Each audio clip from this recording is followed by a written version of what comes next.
últimas notícias que temos do dia. Rios e córregos inundando inúmeras cidades. Milhares sem energia elétrica após terrível furacão. 3 tufões acabaram de tocar o solo ao sul da cidade.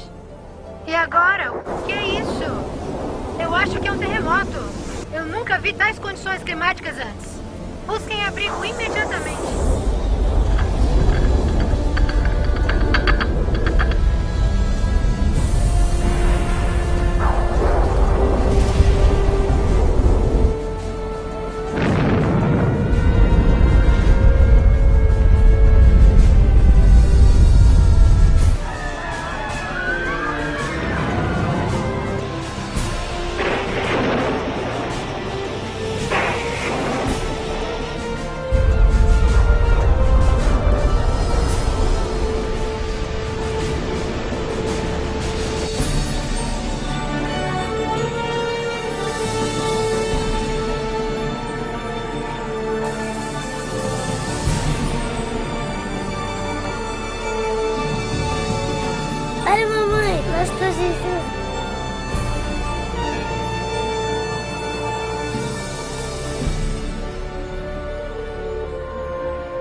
Os livros proféticos da Bíblia, conhecidos por muito tempo como mistério.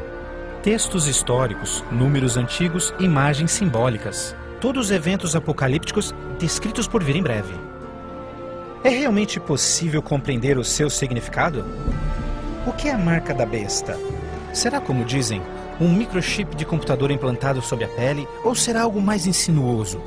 O que dizer sobre o anticristo? Este sinistro inimigo de Deus já se manifestou? Ou ainda espera nas sombras? Será um ataque terrorista que levará a Terra à tribulação final? Testemunharemos os horrores do Armagedon e as 7 últimas pragas? O que necessitamos saber para evitar ser deixados para trás quando o Senhor voltar? Reconheceremos os últimos dias e saberemos o que nos espera? O que você está pronto a experimentar revelará o que a Bíblia realmente diz sobre o final dos tempos. Junte-se a mim para juntos descobrirmos os incríveis fatos por trás dos eventos finais da profecia bíblica.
Mas você, Daniel, feche estas palavras. Cele o livro até o tempo do fim. Muitos correrão dele e para ele, e a ciência se multiplicará. O fim do mundo realmente ocorrerá? Se for, quando? Esta é uma das mais importantes e misteriosas perguntas de todos os tempos. O profeta bíblico Daniel predisse claramente que ao final da história do mundo, nós veríamos um aumento dramático no conhecimento. Já aconteceu? Considere, por exemplo, como os meios de transporte mudaram dramaticamente em épocas recentes.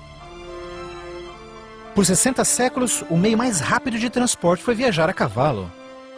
Agora, viagens que demoravam meses são realizadas em minutos. Em uma geração, a revolução dos computadores trouxe mudanças tão radicais que nossos antepassados jamais imaginariam. Mas numa interpretação mais exata deste verso, é que o conhecimento a respeito dos livros proféticos aumentaria. E como predito, foi isso que aconteceu. Mas as profecias de Daniel não são as únicas na Bíblia que falam dos sinais do tempo do fim. O que mais pode estar escondido dentro dos antigos textos das Escrituras? E você ouvirá de guerras e rumores de guerras. Não te preocupes, porque todas estas coisas virão, mas passarão. Mas não é o fim ainda. Haverá fome, pestes, terremotos em vários lugares. Tudo isso será o começo das dores. Qualquer um pode ver em todo o mundo o quanto forças políticas e naturais têm tornado o nosso mundo moderno um lugar perigoso para se viver. Pense nisto. Nos últimos 100 anos, o mundo inteiro enfrentou 2 guerras mundiais, vários outros conflitos, sem mencionar o aumento de ataques terroristas. Além disso, um aumento na taxa de mortalidade em desastres naturais, incluindo terremotos, incêndios, inundações, tornados, tormentas assassinas num clima bizarro, tudo a caminho da destruição final do planeta. Incrivelmente, o apóstolo João profetizou que ao se aproximar o tempo do fim, aumentaria a habilidade do homem em destruir o planeta. Apocalipse 11, verso 18, diz que virá o tempo em que Deus destruirá aqueles que destroem a terra. Está claro que esta previsão foi vividamente cumprida. Por séculos, o homem apenas fazia suas guerras com lanças fumegantes ou seus canhões à pólvora. Hoje, possuem armas devastadoras que podem rapidamente exterminar com a vida no planeta. Fato é que Jesus profetizou que se sua vinda fosse adiada, ninguém sobreviveria. O próprio Cristo nos alertou sobre estes perigos, mas que eles seriam apenas o início do fim. Poderia o homem fazer alguma coisa que pudesse dar início ao tempo do fim? Saiba que os últimos dias serão dias difíceis. Os homens serão amantes de si mesmos, amantes do dinheiro, gananciosos, presunçosos, blasfemos, desobedientes aos pais, ingratos, profanos, sem amor, irreconciliáveis, fofoqueiros, sem domínio próprio, grosseiros, sem consideração com o bem. Ninguém que haja vivido pelas últimas décadas poderá negar a contínua e espantosa queda moral de nossa sociedade moderna. Cada geração, continuamente, abre um envelope de aceitação comportamental. Como resultado, cada uma das gerações sucessoras operam sob um padrão moral mais baixo do que o seu padrão anterior. Infelizmente, parece não haver um fim a essa trilha vergonhosa. Nos dias de Noé, a decadência moral condenou o planeta à destruição com o dilúvio. Nos dias de Ló, as perversas e depravadas Sodoma e Gomorra foram cidades consumidas com o fogo do céu. Assim como nos dias de Ló, eles comiam, bebiam, compravam, vendiam, plantavam, construíam, mas no dia em que Ló saiu da cidade, caiu fogo e enxofre do céu e consumiu a todos. Assim também será no dia em que o Filho do Homem se manifestar. E em nossos dias, poderia ser incontrolável imoralidade e perversão novamente motivo para uma condenação vinda dos céus? Junto à imoralidade em nossa sociedade decaída, a Bíblia nos alerta que nos últimos dias haveria um dramático crescimento no espiritualismo e no ocultismo. Agora o Espírito diz terminantemente que nos últimos dias alguns abandonariam a fé, dando ouvidos a espíritos enganadores e doutrinas de demônios. A prática de comunicar-se com os mortos, extensamente proibida pelas Escrituras, tem amplamente sido aceitas inclusive em igrejas modernas. Programas de televisão e filmes apresentando os temas do arrebatamento e do ocultismo tornaram um assunto extremamente popular, especialmente entre os mais jovens. Apesar de todo este espiritualismo e incontrolável imoralidade, a Bíblia ensina que onde o pecado está em abundância, a graça está em superabundância. Portanto, uma grande notícia para os últimos dias, antes da volta de Jesus, foi a promessa de que as boas novas seriam anunciadas por todo o mundo. Então este evangelho do reino será pregado em todo o mundo em testemunha a todas as nações, então virá o fim. A então aparentemente insuperável missão de comunicar o evangelho aos 4 cantos da terra é uma rápida realidade. Com missionários, livros, fitas, transmissões via satélite e internet, o evangelho tem se espalhado rapidamente pelo mundo. a mensagem da salvação nunca antes foi tão amplamente divulgada como hoje. A Bíblia revela que estamos vivendo, obviamente, nos últimos dias. O aumento da ciência, instabilidade global, declínio moral, um explosivo interesse pelo ocultismo, todos testificam o tempo do fim. Os sinais do fim estão claramente se cumprindo, mas ainda mais, a Bíblia também nos alerta que entre as forças do bem e do mal, em última instância levarão o mundo ao conflito do Armagedon. A qualquer momento, uma crise global sem explicação atingirá todo o planeta, numa crise tão devastadora que o mundo jamais viu. Haverá então grande tribulação, como jamais se viu anteriormente, nem jamais haverá. Qual será a catástrofe que dará início à crise final? E quando acontecerá? Poderia ser um devastador ato terrorista? Talvez uma crise econômica internacional? Talvez até um terremoto, um asteroide ou algum outro evento cataclísmico? Talvez um acidente químico ou uma praga biológica mortal? Talvez a combinação de alguns desses acidentes. Mas mesmo a Bíblia não identificando o evento crítico exato, ela revela as dramáticas cenas que se seguem.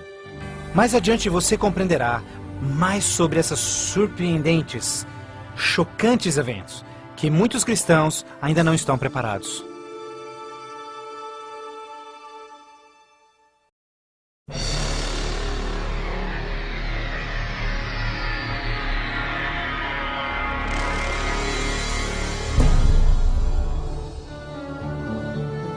Ao iniciar-se a grande tribulação, líderes mundiais lutam em lidar com o aumento das calamidades.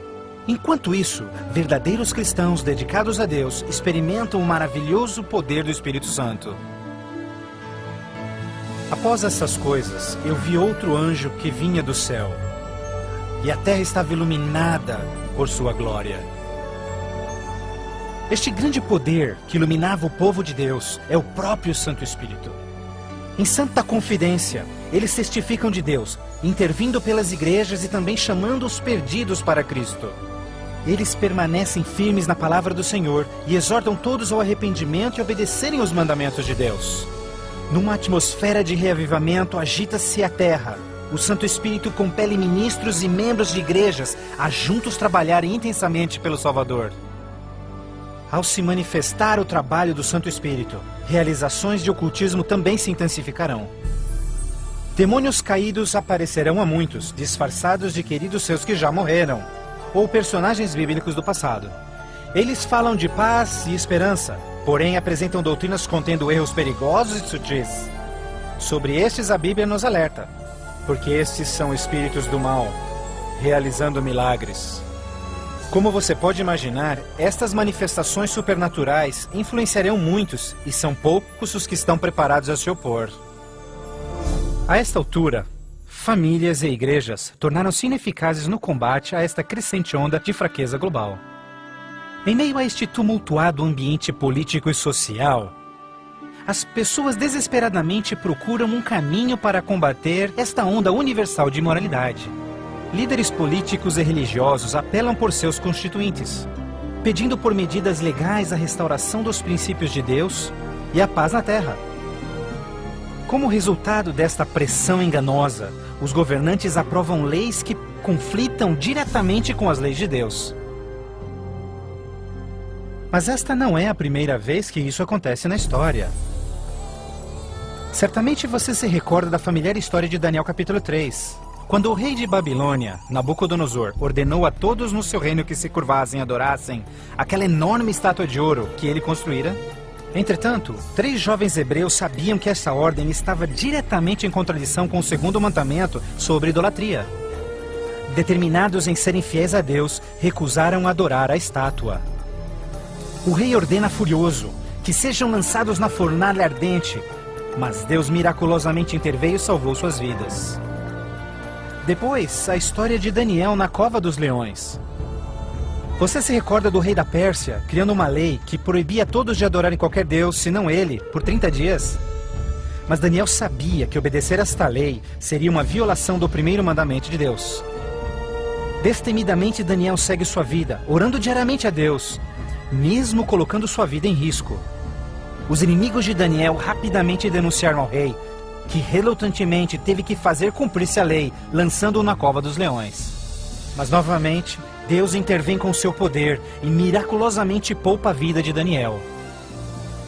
Da mesma forma, nos tempos do fim, Apocalipse prediz que o poder do mal obrigará governantes de todo o mundo a endossarem leis que definam como as pessoas adorarão a Deus. Estas leis irão aparentemente promover a moralidade, mas na realidade, elas preparam o mundo para aderirem à marca da besta e o anticristo. Porque falsos cristos e falsos profetas surgirão e farão milagres e sinais maravilhosos para enganar, se possível até os salvos. Durante este período de crescentes crises, quando o mundo estiver desesperadamente buscando alívio e procurando uma estabilidade global, a ajuda virá de uma forma surpreendente. Em várias partes, por todo o mundo, se ouvirá: Jesus voltou! Jesus voltou! Um radiante e carismático ser se diz o Filho de Deus. Um exército de jornalistas se amontoa para ver este que realiza milagres sobrenaturais. Eles o ouvem repetir as mesmas palavras que Jesus falou nas Escrituras. Este evento será transmitido ao mundo via satélite. Milhões serão enganados com esta aparição, como sendo cumprida a profecia de que todo olho o verá.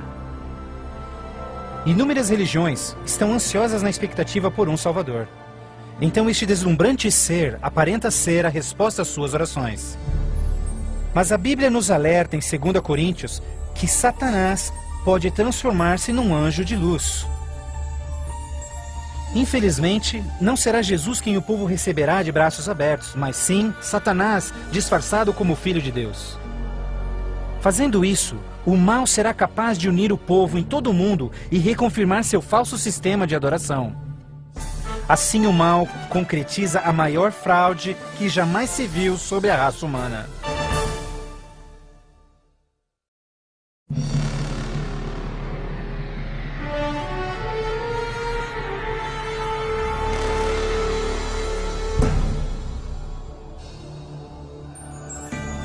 A fraude satânica prova ser uma poderosa e motivadora força para o mundo. Muitos dos líderes espirituais aceitam este grande impostor, bem como o falso sistema de adoração que ele propõe. Com a intensificação das calamidades, líderes religiosos creem que o tempo não mais pode ser desperdiçado em convencer o mundo a aderir às doutrinas desse Messias contraventor. Aqui está a paciência dos santos. Aqui estão aqueles que guardam os mandamentos de Deus e a fé de Jesus. Nem todos serão enganados. Poucos serão aqueles que entenderão que a Bíblia havia alertado sobre esse incrível enganador. E eles sabem que o objetivo deste falso Messias é desviar o povo dos mandamentos de Deus. Mas essa não é a primeira vez que Satanás se apresenta como anjo de luz. Quando Jesus foi tentado no deserto, Satanás apareceu a ele disfarçado como glorioso mensageiro de Deus. Mas o inimigo de Deus se revelou quando tentou a Jesus em desobedecer a palavra de Deus. Portanto, mais uma vez, usando a mesma tática, o mal tenta enganar o mundo a desobedecer a lei de Deus. Ninguém pode servir a dois senhores, pois odiará um e amará o outro, ou será leal a um e desprezará ao outro. O mundo chegou a um momento decisivo em sua história. O falso Cristo e o conflito global estão dividindo o mundo em dois grupos distintos: aqueles que seguem a Bíblia e aqueles que seguem a besta. Ansiedade enche o coração do povo e religião é o tópico supremo de todas as mentes. Entrevistas no rádio e TV, bem como nas cortes em debates, os verdadeiros seguidores de Deus serão levados diante os líderes mundiais. Ali apresentarão poderosas e eloquentes razões bíblicas para sua oposição, onde o falso sistema de adoração foi apresentado ao mundo. Os mandamentos de Deus e o que constitui a verdadeira adoração estarão ao centro de cada discussão. Movidos pelo poder do Santo Espírito, compelidos pelo argumento bíblico dos servos de Deus, milhares em todo o mundo converter-se-ão desde suas igrejas sem vida e se posicionarão junto aos impopulares, mas verdadeiros seguidores de Jesus. O que nos resta? Devemos obedecer a Deus ou ao homem? A tradição popular ou a escritura? Dividindo assim o mundo inteiro em dois grupos. De um lado, aqueles que receberam o selo de Deus. E do outro lado, aqueles que receberam o sinal da besta. Aquele que é injusto, siga sendo injusto. Aquele que é sujo, que siga sendo sujo. Aquele que é justo, que siga sendo justo. E aquele que é santo, que siga sendo santo. Este texto de Apocalipse antecede o próximo evento em que todo homem, mulher e criança fará sua final decisão, a favor ou contra Cristo.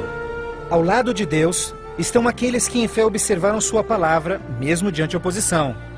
No outro lado, aqueles que escolheram a religião de tradições humanas. Assim como as portas da Arca de Noé fecharam-se instantes antes do dilúvio, a porta da graça será finalmente fechada para o mundo e a graça de Deus não estará mais disponível para os perdidos. A segunda vinda de Cristo é iminente, mas primeiro, o mundo terá de atravessar as mais devastadoras pragas que jamais sobrevieram sobre a humanidade. Ouvi então uma voz vinda do templo dizendo aos 7 anjos: Vai e derrama sobre os povos as 7 taças da ira de Deus. O primeiro foi e derramou a sua taça sobre os povos, e se viu uma ferida feia e dolorosa nos homens que tinham o sinal da besta e que adoravam a sua imagem. A esperança começa a ser massacrada quando as 7 pragas do Apocalipse 16 começam a cair no mundo numa sucessão rápida de eventos. Estes serão os mais horríveis flagelos jamais vistos pelo homem. A primeira praga será extremamente dolorosa e provocará desmaios e agonizante sofrimento aos perdidos. Mais 6 devastadoras pragas rapidamente virão. O mar e os rios se tornarão em sangue. O sol terá tal força que provocará queimaduras com sua intensidade. De tal forma, praga após praga virão. O terror reinará, tornando o mundo inteiro prisioneiros do pânico. Durante este período, alguns dos salvos encontrarão abrigo em locais isolados e remotos, onde serão protegidos e mantidos por anjos do Senhor. Outros, lançados em prisões, embora aparentemente abandonados pelo homem, não foram esquecidos por Deus. Os fiéis de Deus estarão protegidos das pragas, da mesma forma como os filhos de Israel foram preservados durante as pragas que caíram no Egito. Neste momento, os salvos passam por um momento de angústia em suas almas. O principal pensamento em suas mentes: estamos em paz com Deus? Finalmente, encontram paz em suas consciências, confiando nas promessas de Deus. Assim sendo, o dragão irou-se com a mulher e foi ao seu encontro para guerrear com os demais filhos dela, aqueles que guardam os mandamentos de Deus e têm o testemunho de Jesus Cristo. Persuadidos pelo falso Cristo, os miseráveis perdidos têm como única esperança para alívio das devastadoras pragas a eliminação daqueles que se opõem a eles. Então a decisão é tomada para caçar e exterminar em apenas um dia o povo de Deus que teimosamente apegou-se às Escrituras. Assim sendo, o campo de batalha espiritual tem aqueles que seguem as tradições humanas e adoram a besta contra aqueles que amam a Jesus e obedecem os seus mandamentos. Esta é a batalha final do Armagedon, o mundo perverso que chegou finalmente ao limite da paciência de Deus. E finalmente o momento em que Deus entra em cena para resgatar os seus filhos fiéis.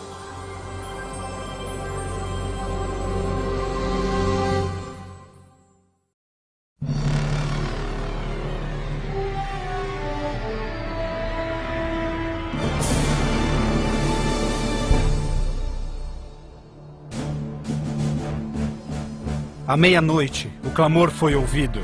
Aí vem o noivo. Na mais escura hora, a mais esperada esperança de todas as eras torna-se realidade.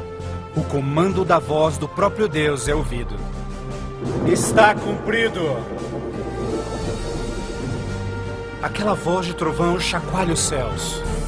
Um imenso terremoto anuncia a aproximação do poderoso exército dos céus. Os filhos de Deus, há pouco sem cor e cansados, agora envoltos por um arco-íris, resplandecem diante de seus opressores. Suas faces brilham, ao contemplarem seu Redentor e o vasto exército de anjos que vieram para levá-los para casa. Atentem, porque ele está vindo nas nuvens do céu, e todo olho verá, inclusive os que lhe transpassaram, e todos os povos da terra chorarão por sua causa. Como você já sabe, este não será um momento de êxtase secreto. Todas as pessoas do planeta testemunharão este maravilhoso evento, e muitos estarão aterrorizados. Os ímpios fugirão desesperadamente para rochas e cavernas, tentando em vão esconder-se do santo rei que se aproxima. E como Jesus prometeu, os homens maus responsáveis por seu julgamento e crucifixão serão ressuscitados para presenciarem seu retorno nas nuvens do céu. Porque o Senhor, o próprio Deus, descerá dos céus, e como trovão, e com a voz do arcanjo, com som de trombetas de Deus, os mortos em Cristo serão primeiramente ressuscitados. Um grandioso som de trombetas é ouvido pelos céus, e a poderosa voz de Deus chamará os santos que dormem no Senhor desde todas as épocas, dizendo: Despertem, despertem, despertem vós que no pó da terra dormem, levantem-se. Por toda a extensão do planeta, um exército de santos se erguerá do pó da terra. Despertarão cheios de juventude, glorificados e revestidos de imortalidade, sem nenhum traço de enfermidades ou defeitos. E aqueles que ficarem vivos nestes momentos finais serão também transformados. Num instante, receberão um novo corpo imortal. Os ímpios contemplarão em angústia todos estes incríveis sinais. Então nós, os que estivermos vivos, seremos todos levados junto deles nas nuvens para encontrarmos com o Senhor nos céus. E ali nós viveremos para sempre com o Senhor. Com o mundo inteiro em convulsão, os remidos voarão alto e serão erguidos acima da destruição. Eles voarão para a felicidade com o Senhor, junto às nuvens de anjos. Nem dor, nem pecado, nem tristeza jamais haverá. O véu que os separava de seu Deus é para sempre removido, e contemplam agora o seu Deus e seus anjos face a face. E naquele dia, o dia da destruição de Deus, será de uma extremidade da terra a outra. E não haverá nem pranto, nem ajuntamento, nem funerais. Eles serão todos como lixo sobre toda a terra. Aos que ficarem para trás, o caos reinará no planeta. Entre os furacões, os gemidos de demônios, os terremotos, oceanos ferventes, ilhas submersas. Densas e escuras nuvens despejam tempestades gigantescas de granizo. Os ímpios que sobreviverem a essas catástrofes em breve serão destruídos pela presença da glória de Deus.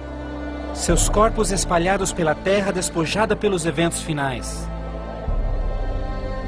Então, pela primeira vez desde a fundação da Terra, o planeta está completamente abandonado e sem vida. Apenas Satanás e seus anjos caídos restarão como resultado de sua rebelião.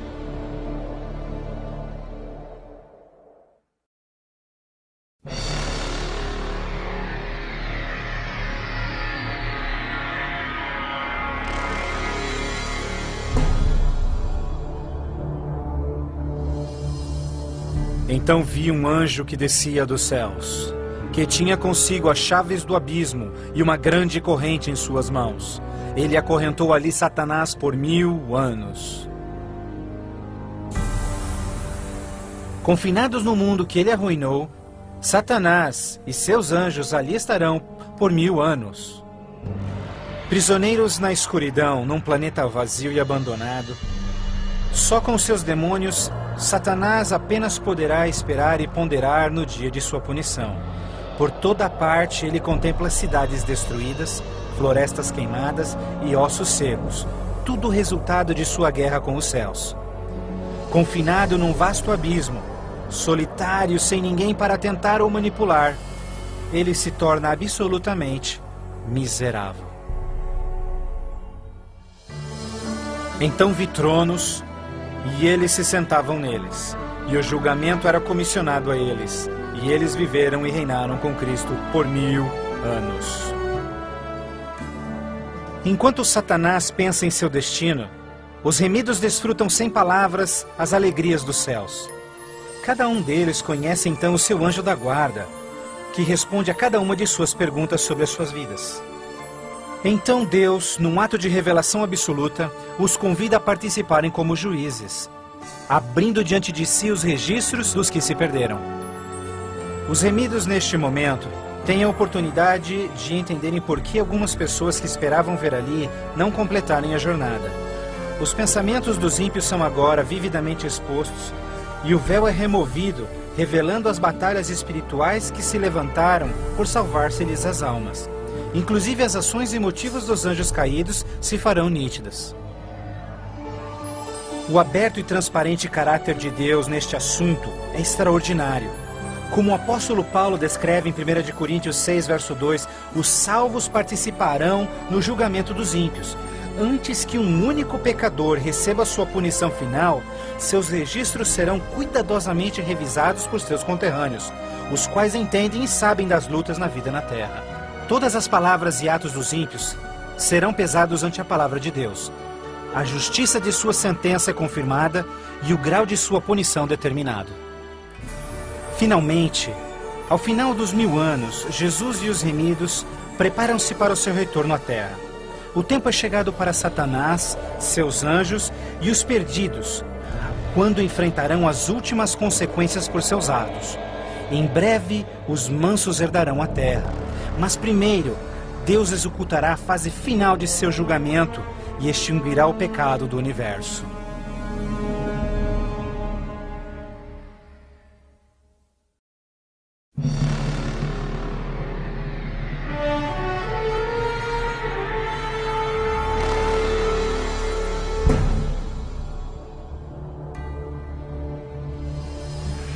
Então eu, João, vi a cidade santa, a nova Jerusalém, descendo dos céus desde a presença de Deus, vestida como uma noiva, adornada para o seu esposo. Após os 1000 anos sabáticos no céu, Cristo e os remidos, com a nova Jerusalém, voltam à terra. Ao se aproximar a cidade do planeta desolado, Jesus comanda que os ímpios voltem à vida desde o pó da terra. Ao seu comando, os ímpios de todas as épocas e lugares ressuscitam, da mesma forma como morreram, e ali estão diante de Deus. Ao Jesus descer, seus pés tocam o Monte das Oliveiras. Um tremendo terremoto abre o monte, transformando numa grande planície. Então, a nova Jerusalém, a grande cidade de Deus, desce dos céus e descansa sua estrutura sobre a planície preparada por Deus. Agora, quando os 1000 anos terminarem, Satanás será solto de sua prisão, e então irá atrás de enganar as nações, a fim de uni-los para guerrear. Incrivelmente, Satanás consegue iludir seus seguidores mais uma vez e arregimenta-os para capturar a cidade celestial pela força. Generais e homens de guerra de todos os tempos, juntos unem suas habilidades para prepararem-se para o que eles imaginam ser a batalha monumental. Por este ato, os ímpios revelarão que seus corações não se converteram. Se fosse possível, eles destruiriam a Deus e seu trono e tomariam a cidade santa pela força. Pouco percebem eles que essa guerra fútil já estava perdida mesmo antes de começar. O juízo final chegou. Então eu vi os mortos, grandes e pequenos, todos diante de Deus. Livros eram abertos, e os mortos eram julgados, de acordo com seus atos. Subitamente, no alto acima da cidade, o Senhor aparece em seu glorioso trono. Todos os frágeis planos de guerra dos ímpios são imediatamente eliminados. Ao contemplarem a face de Deus, os ímpios dolorosamente tornam-se cientes de cada um de seus pecados. Lembram-se de cada momento em que silenciaram suas consciências, cada vez em que negaram os chamados do Santo Espírito. Muitos foram enterrados juntamente com os seus segredos pecaminosos, querendo ter com sucesso escondido todos os seus assassinatos e crimes. Vergonhosamente experimentam em primeira mão as palavras de Jesus ditas em Lucas, pois não há nada coberto que não será revelado, nada escondido que não se fará saber. Ao se apresentar diante deles vividamente o panorama de suas vidas, cada ímpio entende completamente que por sua própria livre escolha rejeitaram a salvação. Tragicamente, a paz e alegria dos que estiverem na cidade nunca será desfrutada pelos ímpios. Com sentimento de desespero e sem esperança, são varridos e deixados sem palavras. Os rebeldes não podem negar a justiça de Deus, declarando-se culpados. Em uma só voz clamam: justo e verdadeiro são os teus caminhos, ó Rei dos Santos. E caindo prostrados, eles adoram o Príncipe da Vida. Eles subiam aos cantos da terra e cercaram o acampamento dos santos. Então caiu fogo do céu desde Deus e os consumia. Finalmente, o tempo de encarar as consequências irreversíveis de suas ações. Sem nenhum aviso, fogo e enxofre caem do céu. A terra se fende e fogo brota desde cavernas subterrâneas. Enquanto o inferno engole os ímpios, os justos estão a salvo e em segurança dentro dos portões da Nova Jerusalém. Cada pecador é punido de acordo com os seus pecados. Os com poucos pecados são destruídos rapidamente, enquanto os culpados de horríveis pecados contra a humanidade sofrerão mais. Satanás, o instigador de todos os pecados, será forçado a sofrer muito mais. Para Deus, a punição dos ímpios é um ato doloroso, mas é algo que a sua justiça demanda. O salário do pecado é a morte. Na cruz, Jesus sofreu a punição final no lugar de todos os que aceitaram o seu sacrifício. Mas, tragicamente, os perdidos rejeitaram este presente e terão de pagar o preço por seus próprios pecados. Certamente o dia virá, queimando como fornalha. Todos os orgulhosos e todos os fracos serão consumidos. Você esmagará os ímpios, pois serão como cinzas debaixo dos seus pés. Ao se esfriarem as cinzas da destruição, os habitantes de todo o universo erguem suas vozes em louvor a Deus, pois o reino de terror de Satanás foi banido para sempre. Assim, com a paz no cosmos eternamente garantida, Deus agora dedica sua atenção à criação de um novo céu e uma nova terra.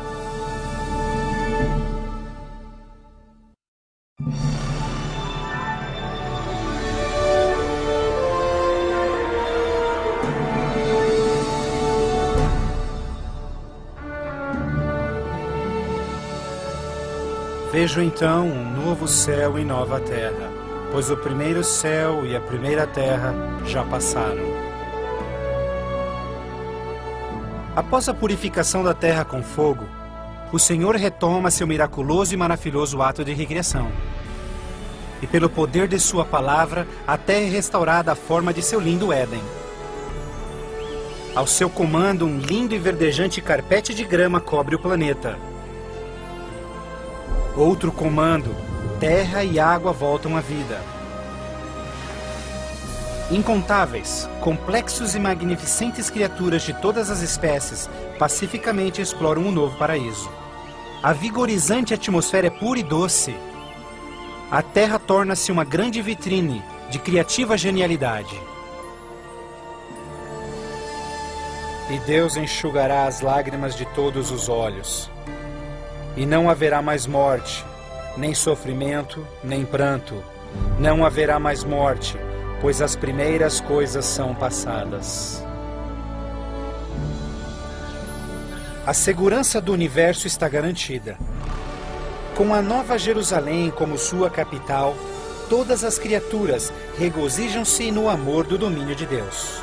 Aqueles que foram resgatados da destruição eterna compartilham uma especial união com seu Criador, o que nenhum outro ser celestial poderia apreciar. Embora pecado e pecador foram para sempre destruídos, um traço desta grande rebelião ainda permanece. O que aconteceu com essas mãos? Estas são as marcas nas mãos, nos pés e no lado de Jesus. Ao passarem-se os dias, dias inesquecíveis da eternidade, todas as memórias tristes e dolorosas se dissipam na glória brilhante e esplendorosa dos céus. Não mais atrelados a uma vida passageira, os imortais filhos de Deus são agora livres para alcançarem suas mais amplas ambições. Com ilimitada capacidade de absorver mais e mais conhecimento, revigoram as suas mentes. Sem barreiras, seus limites não mais os prendem à terra. Os remidos são agora livres para explorarem as maravilhosas obras de Deus em todo o universo. O céu é um lugar de perfeita paz e harmonia, onde o amor por Deus e pelos outros preenche todos os corações. A Bíblia promete que este reino pode ser seu eterno lar. Jesus deu-se em sacrifício na cruz para oferecer-te perdão e vitória sobre o pecado. Mais que qualquer coisa, Jesus quer que você viva com Ele neste novo lar.